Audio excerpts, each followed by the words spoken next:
नमस्कार, मी Sachin Patil techno education या चॅनलवर आपले सहर्ष स्वागत आहे। आजच्या व्हिडिओमधून आपण इयत्ता 10वी चे विद्यार्थी पासआउट झाल्यानंतर इयत्ता 11वी मध्ये प्रवेश घेण्यासाठी विद्यार्थ्यांना MahaFYJCAdmissions.in या पोर्टलवर रजिस्ट्रेशन करून पार्ट 1 हा या ठिकाणी भरायचा आहे।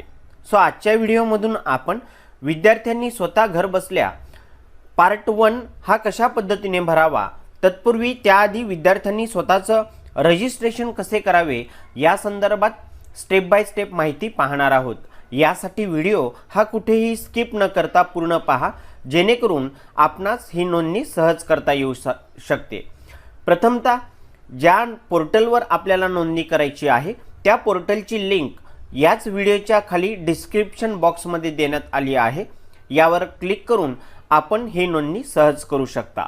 चला तर आपण स्टेप बाय स्टेप सर्व प्रक्रिया समजून घेऊया। यासाठी प्रथमतः आपण गूगल ओपन करून या ठिकाणी MahaFYJCAdmissions.in ही वेबसाईट सर्च करायची आहे। सर्च केल्यानंतर पहिलीच वेबसाईट आपल्याला या ठिकाणी दिसते, FYJC Admissions MahaFYJCAdmissions.in यावर आपण क्लिक करूया। यानंतर याप्रमाणे आपणास पोर्टल दिसेल। बघा, या पोर्टलवर आल्यानंतर उजव्या बाजूला स्टुडंट रजिस्ट्रेशन आणि लॉग इन हे दोन टॅब आपल्याला दिसतील। यापैकी आपल्याला पहिल्यांदा स्टुडंट रजिस्ट्रेशन या टॅबवर क्लिक करून रजिस्ट्रेशन करून घ्यायचं आहे आणि रजिस्ट्रेशन केल्यानंतर मिळालेला ID आणि पासवर्ड वापरून आपल्याला लॉग इन करायचं आहे, जिथे आपल्याला पार्ट 1 भरायचा आहे। मात्र तत्पूर्वी विद्यार्थ्यांनी स्टुडंट रजिस्ट्रेशन या टॅबवर क्लिक करायचं आहे। यावर क्लिक केल्यानंतर याप्रमाणे रजिस्ट्रेशन फॉर्म ओपन होईल। या ठिकाणी दिलेली माहिती आपण स्टेप बाय स्टेप भरून घ्यायची आहे। पहिली माहिती पाहूया, applicant 10th school area within Maharashtra state, outstate Maharashtra state. बघा, आउटसाइड आणि विथिन म्हणजे महाराष्ट्रातला आणि महाराष्ट्राच्या बाहेर, यापैकी आपण विथिन महाराष्ट्र स्टेट हा टॅब या ठिकाणी सिलेक्ट करणार आहोत। त्यानंतर त्याखाली आल्यानंतर ॲप्लिकंट स्टेटस, फ्रेशर, रिपीटर आणि प्रिव्हियसली पास या तीनपैकी योग्य ऑप्शन जो आपल्याला वाटेल तो या ठिकाणी निवडायचा आहे। जसे की फ्रेश, आत्ताच पास आउट झालेला विद्यार्थी असेल तर त्याने फ्रेशर म्हणून निवडायचं आहे। त्याखाली देण्यात आलेला पुढचा मुद्दा आहे 10th स्टँडर्ड और equivalent examination board. Examination board आहे या ठिकाणी सिलेक्ट करायचं आहे। ज्या बोर्डाच्या माध्यमातून आपण या ठिकाणी पास आउट झालेला असाल, जसं की SSC बोर्ड आहे, CBSE बोर्ड आहे आणि अदर बोर्ड आपल्याला या ठिकाणी देण्यात आलेले आहेत। आता मी या ठिकाणी SSC बोर्डाचा कॅन्डिडेट असल्यामुळे येथे SSC बोर्ड हे सिलेक्ट करतो। त्यानंतर त्यापुढे असलेली माहिती, विद्यार्थ्याचा या ठिकाणी आपल्याला सीट नंबर टाकायचा आहे। त्यानंतर खाली येथे विद्यार्थ्याने आपला सीट नंबर आहे हा सीट नंबर या ठिकाणी एंटर करायचा आहे। त्यापुढे आपल्या आईचं नाव टाकायचं आहे। बघा, या दोन गोष्टी या ठिकाणी भरल्यानंतर पुढे व्हेरीफाय नंबर या टॅबला आपल्याला क्लिक करायचं आहे। व्हेरीफाय नंबरवर आपण क्लिक केल्यानंतर येथे पुन्हा एकदा व्हेरीफाय युअर SSC डिटेल्स असा हा एक टॅब दिसेल, डॅशबोर्ड दिसेल। त्याखाली आपल्याला यस करेक्ट म्हणजे जो ॲप्लिकेशन करणारा विद्यार्थी आहे या विद्यार्थ्याचं नाव, आईचं नाव आपल्याला या ठिकाणी दिसते आणि त्याखाली यस करेक्ट यावर आपल्याला क्लिक करायचं आहे। यावर क्लिक केल्यानंतर येथे व्हेरीफाय झालेला आहे म्हणून आपण या ठिकाणी आधी रेड कलरचा टॅब दिसत होता, आता या ठिकाणी ग्रीन कलरचा टॅब आपल्याला दिसणार। थोडक्यात या ठिकाणी विद्यार्थ्याचं व्हेरिफिकेशन बरोबर आहे। त्यानंतर मंथ ऑफ एक्झामिनेशन या ठिकाणी एंटर करायचं आहे। यावर क्लिक केल्यानंतर आपण जी एक्झाम दिलेली होती त्या एक्झामचा मंथ या ठिकाणी सिलेक्ट करायचा आहे, जसं की मी येथे मार्च केलेला आहे। त्यानंतर पुढचा मुद्दा आहे बघा, मार्च 2026 या ठिकाणी ऑटो येथे। त्यानंतर त्यापुढे नेम ऑफ द ॲप्लिकंट, त्या विद्यार्थ्याचं नाव आपण जसं इथे व्हेरीफाय करतो ना, व्हेरीफाय केल्यानंतर येथे रेड कलरचा टॅब निघून ग्रीन कलर येतो आणि त्याखाली त्या विद्यार्थ्याचं पूर्ण नाव या ठिकाणी ऑटो जनरेट होते। त्यामुळे आपल्याला ॲप्लिकंट नेम टाकायची आवश्यकता नाही। त्याखाली आहे विद्यार्थ्याचा ईमेल ID नसल्यास तरीसुद्धा चालेल। असेल तर या ठिकाणी आपण ईमेल आय डी टाकून घ्यायचा आहे। मोबाईल नंबर या ठिकाणी आपला टाकायचा आहे। मोबाईल नंबर व्यवस्थित टाका, जेणेकरून भविष्यात आपल्याला त्या ठिकाणी अडचण येणार नाही। त्यानंतर सिक्युरिटी क्वेश्चन डिटेल्स यावर आपण क्लिक केल्यानंतर या 5-6 प्रश्नांपैकी एक कुठलाही प्रश्न आपण निवडायचा आहे आणि त्याचं एक सिंगल उत्तर, एका शब्दात उत्तर या ठिकाणी आपल्याला लिहायचं आहे, जेणेकरून आपण लॉग इन करताना आपल्याला जेव्हा अडचण येते, पासवर्ड माहीत नसतो, अशा वेळेस आपल्याला हे सिक्युरिटी क्वेश्चन्स हेल्प करत असते, मदत करते लॉग इन करण्यासाठी। आणि त्याखाली आहे पासवर्ड डिटेल्स। आता पासवर्ड या ठिकाणी आपण तयार करायचा आहे। येथे पासवर्ड तयार केल्यानंतर पुन्हा हाच पासवर्ड कन्फर्म पासवर्डमध्ये पुन्हा रिपीट टाकायचा आहे आणि हा दिलेला जो कॅप्चा आहे, हा कॅप्चा या ठिकाणी आपण भरून घ्यायचा आहे। जशी आपण या ठिकाणी पासवर्ड डिटेल्स माहिती पूर्ण करतो, कॅप्चा टाकतो, त्यानंतर या ठिकाणी उजव्या बाजूला आपण पाहू शकता हा रजिस्टरचा टॅब या ठिकाणी ऑन झालेला आपल्याला दिसेल। नाहीतर आतापर्यंत ही पूर्ण माहिती भरलेली नव्हती, त्यामुळे या ठिकाणी हा टॅब ॲक्टिव्ह झालेला नव्हता। मात्र जशी ही पूर्ण माहिती आपण भरतो त्यानंतर या ठिकाणी रजिस्टर हा टॅब ॲक्टिव्ह झालेला दिसतो। पुन्हा एकदा आपण ही सगळी माहिती आहे ही पुन्हा एकदा चेक करायची, खात्री करायची आणि रजिस्टर या टॅबवर क्लिक करायचं। रजिस्टरवर क्लिक केल्यानंतर आपण या ठिकाणी पाहू शकतो आपलं नाव येते आणि महत्त्वाचा एक मेसेज शो होतो, यू हॅव रजिस्टर सक्सेसफुली, आणि एक ॲप्लिकेशन नंबर आपल्याला या ठिकाणी मिळेल। हा application number log in I D म्हणून आपण लिहून ठेवायचा आहे, जेणेकरून लॉग इन करताना आपल्याला अडचण येणार नाही। हा लॉग इन आय डी आणि आपण जो आत्ता पासवर्ड तयार केला, या दोन्ही गोष्टी वापरून आपल्याला आता पुन्हा एकदा लॉग इन करून घ्यायचं आहे आणि नंतर पार्ट 1 भरायचा आहे। या ठिकाणी याच्या बाबतीत ही प्रिंट आपण येथे डाउनलोड करू शकतो। डाउनलोडवर क्लिक केल्यानंतर आपण पाहू शकता आपण आपलं रजिस्ट्रेशन पूर्ण झालेलं आहे। पूर्ण झाल्यानंतर आपलं रजिस्ट्रेशनचा हा एक थोडक्यात कंप्लीट झाल्याचा आहे एक फॉर्म, हे एक परिपत्रक आपल्यासमोर दिसेल। याची प्रिंट काढून आपण आपल्या फाईलला ही जपून ठेवायची आहे। यानंतर पुन्हा एकदा आपण बॅक जाऊया। येथे आल्यानंतर आपण प्रोसीड टू लॉग इन या टॅबवर क्लिक करणार आहोत। म्हणजे आत्ता आपलं पहिलं काम ते झालं, ते म्हणजे नोंदणी करण्याचं, रजिस्ट्रेशनचं। म्हणजे प्रत्येक विद्यार्थ्याने या पद्धतीने पहिलं काम करून घ्यायचं आहे रजिस्ट्रेशनचं।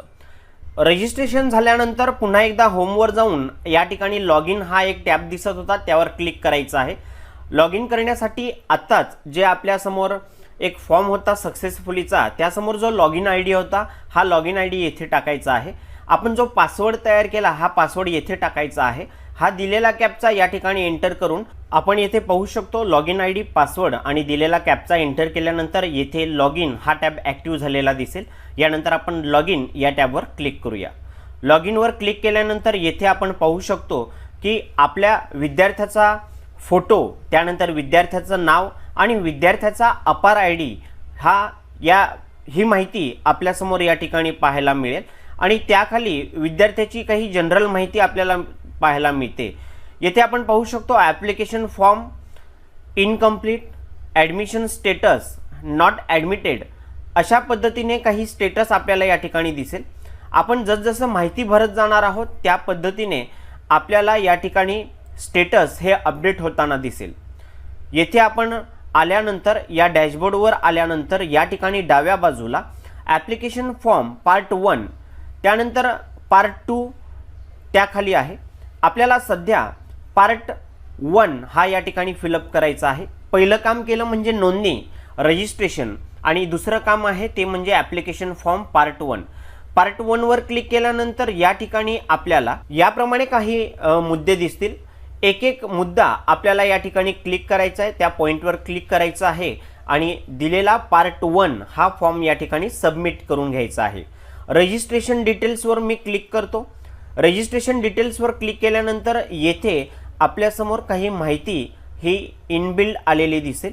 याला फक्त आपल्याला नेक्स्ट करता येऊ शकते, यामध्ये आपण कोणताही बदल करू शकत नाही, कारण ऑलरेडी ही सगळी माहिती आपण रजिस्ट्रेशन करताना भरली। म्हणून रजिस्ट्रेशन डिटेल्स आल्यानंतर येथे आपल्याला फक्त नेक्स्टवर क्लिक करायचं आहे। यानंतर ॲप्लिकंट पर्सनल इन्फॉर्मेशन आपल्याला या ठिकाणी अपडेट करून घ्यायचं आहे। ॲप्लिकंट नेम, आईचं नाव, या गोष्टी आपल्याला चेंज करता येऊ शकत नाही. नंतर जेंडर, येथे आपल्याला क्लिक केल्यानंतर जेंडरवर मेल फिमेल जे असेल ते जेंडर आपण या ठिकाणी सिलेक्ट करून घ्यायचं आहे. त्यापुढे डेट ऑफ बर्थ येथे कॅलेंडरवर आपण जर क्लिक केलं तर आपली जे काही डेट ऑफ बर्थ आहे ती या ठिकाणी सिलेक्ट करा. त्यानंतर शाळेचं नाव हे इनबिल्ड येते, यामध्ये आपण कोणीही बदल करू नये. त्यापुढे स्कूल इंडेक्स नंबर, हा स्कूल इंडेक्स नंबर टाकण्याची आवश्यकता नाही, युडायस नंबर हा इनबिल्ड येतो. आणि सेव्ह अँड नेक्स्ट या टॅबवर आपण क्लिक करूया. यावर क्लिक केल्यानंतर येथे आपण पाहू शकतो सक्सेसफुली आपलं सेव्ह झालेलं आहे. त्यानंतर पुढील माहिती जी आहे ॲड्रेसच्या संदर्भात येथे विद्यार्थ्याने आपला पूर्ण ॲड्रेस भरायचा आहे. स्टेट, डिस्ट्रिक्ट, एरिया, तहसील म्हणजे तालुका, जिल्हा ही बेसिक इन्फॉर्मेशन आपल्याला या ठिकाणी भरून घ्यायची आहे.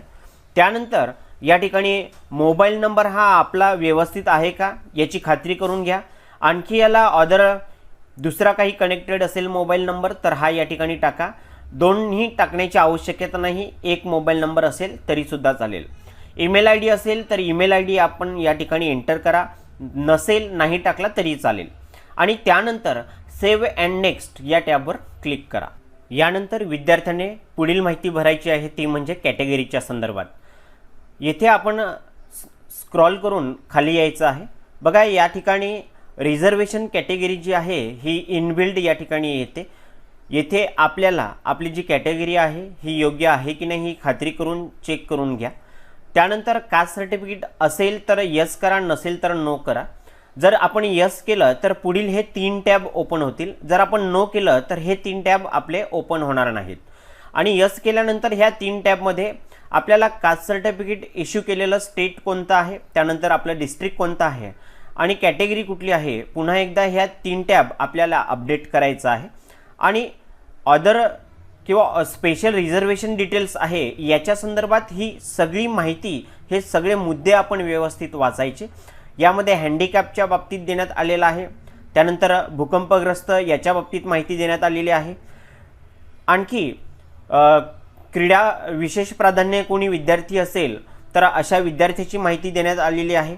त्यानंतर मायनॉरिटी कोटा ॲडमिशन आणि इन हाऊस कोटा ॲडमिशन, शक्यतो आपण या ठिकाणी मायनॉरिटी कोटा ॲडमिशनमधून आपल्याला म्हणजे अल्पसंख्याक या कोट्यातून आपल्याला प्रवेश घ्यायचा असेल तर यस करा, अन्यथा आपण या ठिकाणी नो करायचं आहे. त्यानंतर इन हाऊस कोटा ॲडमिशन, त्या कॉलेजच्या शाळेच्या संस्थांतर्गत जे काही ॲडमिशन्स होतात त्या कोट्यातून आपल्याला ॲडमिशन हवं असेल तर यस करा, अन्यथा आपण या ठिकाणी हा नो टॅब सिलेक्ट करायचा आहे. हे पूर्ण टॅब आपल्याला या ठिकाणी सिलेक्ट करून घ्यायचे आहे आणि शेवटी सेव्ह अँड नेक्स्ट या टॅबवर क्लिक करायचे आहे. या ठिकाणी आपण पाहू शकतो जी माहिती आपण रिझर्वेशन संदर्भात भरली ही सेव्ह झालेली आहे सक्सेसफुली. आता पुढील टॅब ओपन होतो तो म्हणजे डॉक्युमेंट्स अपलोडेशनचा. आता आपल्याला या ठिकाणी कोणकोणते डॉक्युमेंट्स अपलोड करायचे आहेत हे अपलोड करण्यासाठी आपल्या लॅपटॉपमध्ये अथवा मोबाईलमध्ये हे सगळे डॉक्युमेंटचे फोटो हे PDF, JPG किंवा JPEG स्वरूपामध्ये या ठिकाणी ठेवायचं आहे. सगळ्यात महत्त्वाचं म्हणजे ह्या फॉर्मॅटमध्येच आपले या ठिकाणी जे काही डॉक्युमेंट्स आहे हे अपलोड होणार आहेत, JPEG, PNG किंवा PDF स्वरूपामध्ये. आणि लक्षात घ्या जे काही फोटोज किंवा PDF आपण अपलोड करणार आहे त्याची साईज ही असेल 1 MB पर्यंतची. त्यापेक्षा जास्त जर असेल तर या ठिकाणी अपलोड होणार नाही. कमी असेल तरीसुद्धा अडचण येऊ शकते, त्यामुळे 1 MB पर्यंत आणण्याचा या ठिकाणी आपण प्रयत्न करायचा आहे. म्हणजे मॅक्झिमम फाईल साईज ही 1 MB असली पाहिजे एवढं लक्षात घ्या. या ठिकाणी जर PDF फोटोज हे साईज जास्त किंवा कमी होत असेल तर भरपूर नेटवर आपण सर्च केलं तर भरपूर वेगवेगळ्या साईट्स आहेत, त्यावर जाऊन आपण योग्य ती 1 MB पर्यंतची साईज करून घ्यायची आहे आणि त्यानंतर या ठिकाणी हे सगळे फोटोज PDFs अपलोड करायचे आहेत. येथे काय काय माहिती आपल्याला अपलोड करायची आहे तर 10वीचं मार्कशीट या ठिकाणी आपल्याला अपलोड करायचं आहे. त्यानंतर स्कूल लिव्हिंग सर्टिफिकेट अपलोड करायचं आहे. त्यानंतर कास्ट सर्टिफिकेट अपलोड करायचं आहे. आणि सगळ्यात शेवटी आहे undertaking of students for document submission. आता निकाल तर आपला सध्या लागलेला नाही, मग या ठिकाणी अपलोड करायचं की नाही, तर लक्षात घ्या, ज्या मुद्द्याच्या समोर पॉईंटच्या समोर असा रेड कलरचा स्टार आपल्याला दिसत असेल तर तो रिक्वायर्ड असतो मुद्दा, ते कंपल्सरी आपल्याला या ठिकाणी सबमिट करावं लागते. आता येथे आपण जर पाहिलं तर हे रिक्वायर्ड नाही, म्हणून ही जी माहिती आहे ही आपल्याला निकाल लागल्यानंतर भरलं तरी सुद्धा चालेल. सध्या आपण फक्त या ठिकाणी कास्ट सर्टिफिकेट अपलोड करून घ्यायचं आहे. आणि हे जे काही अंडरटेकिंग आपल्याला सांगितलेलं आहे स्टुडंटचं, या डाउनलोड सॅम्पल फॉर्मॅटवर जेव्हा आपण क्लिक करतो त्यावेळेस या ठिकाणी जे काही विद्यार्थ्याचं अंडरटेकिंग आपल्याला या ठिकाणी अपलोड करायचं आहे, हा फॉर्म, हा एक नमुना आपल्यासमोर येतो. याची आपल्याला प्रिंट काढायची आहे. ही प्रिंट काढून ह्या ठिकाणी सर्व माहिती भरायची आहे. त्या ठिकाणी स्टुडंट आणि पॅरेंटची साईन या ठिकाणी लागणारे स्वाक्षरी करायची आहे. आणि ही PDF पुन्हा एकदा आपल्याला या डॅशबोर्ड वर येऊन या ठिकाणी अपलोड करायची आहे. आता सध्या मात्र आपण कास्ट सर्टिफिकेट अपलोड करून घ्या आणि डाउनलोड सॅम्पल फॉर्मॅटवर क्लिक करून ते फॉर्मॅट डाउनलोड करून घ्या. डाउनलोड झालेल्या फॉर्मॅटची प्रिंट काढा. प्रिंट काढल्यानंतर त्याच्यावर सर्व माहिती भरा आणि त्यानंतर त्याची पुन्हा एकदा PDF बनवा आणि ही PDF आपण या ठिकाणी अपलोडवर क्लिक करून अपलोड करायची आहे. आता या ठिकाणी सगळी माहिती, याच्यातली काही माहिती ही आपण निकाल लागल्यानंतर भरणार आहोत. मात्र कास्ट सर्टिफिकेट ही आपण जर यस केलं असेल रिझर्वेशनमध्ये, त्या ठिकाणी कास्ट सर्टिफिकेट आहे म्हणून, तर आपल्याला या ठिकाणी कंपल्सरी अपलोड करावाच लागेल. त्याशिवाय पार्ट 1चा फॉर्म हा आपला कंप्लीट होणार नाही. जर नसेल तर आवश्यकता नाही. आणि ही सगळी माहिती या ठिकाणी पाहून चेक करून अपलोड करून झाल्यानंतर सेव्ह अँड नेक्स्ट या टॅबवर आपण आता क्लिक करूया. विद्यार्थ्यांनी लॉक ॲप्लिकेशन फॉर्मवर क्लिक केल्यानंतर जर काहींना अशा पद्धतीने हा एक application form is incomplete, missing section, qualification details हा एरर शो होत असेल तर घाबरण्यासारखं काहीही नाही. सध्या या ठिकाणी याच वेबसाईटवर टेक्निकल प्रॉब्लेममुळे अथवा काही कारणास्तव या ठिकाणी पार्ट 1 लॉक करण्याचा ऑप्शन सध्या कार्यरत नाही, ॲक्टिव्ह नाही. त्यामुळे आपण आत्तापर्यंत जी भरलेली माहिती आहे ही या ठिकाणी सेव्ह राहणार आहे. पण ज्या प्रमाणे या ठिकाणी वेबसाईटवर हा प्रॉब्लेम सॉल्व्ह होऊन या ठिकाणी लॉक ॲप्लिकेशन फॉर्म करण्यासाठी टॅब ॲक्टिव्ह होईल, अशा वेळेस आपण डायरेक्ट लॉग इन करून लॉक ॲप्लिकेशन फॉर्म या टॅबवर क्लिक करून येथे चेकमार्क करायचा आहे आणि लॉक ॲप्लिकेशन फॉर्म यावर क्लिक करायचं आहे. तेव्हाच आपलं पार्ट 1 या ठिकाणी सबमिट होणार आहे. लक्षात घ्या, भरपूर मुलं या ठिकाणी सगळी माहिती भरतात, पे करतात, पण या ठिकाणी येऊन लॉक ॲप्लिकेशन फॉर्म या टॅबवर क्लिक करून पार्ट 1 लॉक करत नाहीत. त्यामुळे बऱ्याच विद्यार्थ्यांचं शैक्षणिक नुकसान होऊ शकते. त्यामुळे विद्यार्थ्यांनी या ठिकाणी येऊन चेक करायचं आहे, खात्री करायचं आहे.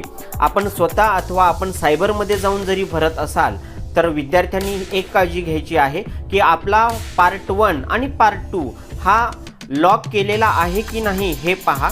जर आपण लॉक केला असेल तरच हा आपला फॉर्म त्या ठिकाणी ग्राह्य धरला जातो, अन्यथा आपण फॉर्म भरलेला नाही असं समजून आपला नंबर लागू शकत नाही. म्हणून फॉर्म भरल्यानंतर या ठिकाणी चेक करणं फार गरजेचं आहे. आणि सगळ्यात शेवटी येऊन लॉक ॲप्लिकेशन फॉर्म यावर आपण क्लिक करा. हा पार्ट 1 या ठिकाणी आपला पूर्ण झालेला आहे. सो अशा पद्धतीने आजच्या व्हिडिओमध्ये आपण नोंदणी कशी करावी, नोंदणी केल्यानंतर मिळालेला ID आणि पासवर्ड वापरून लॉग इन कसं करावं आणि लॉग इन केल्यानंतर पार्ट 1 हा या ठिकाणी आपण पाहू शकतो. पार्ट 1 हा पार्ट 1 मधील हे सगळे मुद्दे कसे भरावेत आणि सगळ्यात शेवटी लॉक ॲप्लिकेशन फॉर्म या टॅबवर येऊन फॉर्म लॉक कसा करावा या संदर्भात माहिती पाहिली. तेव्हा आपलं लॉक झाल्यानंतर आपलं पार्ट 1 या ठिकाणी कंप्लीट होतं. आता पार्ट 2 हा कशा पद्धतीने फॉर्म आपण कॉलेजेस निवडावीत, नंबर कसा लागेल, आपण पुढील कशा पद्धतीने काम करायचं आहे हे आपण पुढील व्हिडिओमध्ये माहिती पाहणार आहोत. सध्या सर्व विद्यार्थ्यांनी ॲप्लिकेशन फॉर्म रजिस्ट्रेशन आणि पार्ट 1 याप्रमाणे भरून लॉक ॲप्लिकेशन फॉर्मवर क्लिक करून पार्ट 1 लॉक करून घ्यायचं आहे. मी आशा करतो की दिलेली सर्व माहिती ही आपणास निश्चित समजली असेल. चला तर भेटूया पुढील एका नवीन व्हिडिओसोबत. धन्यवाद.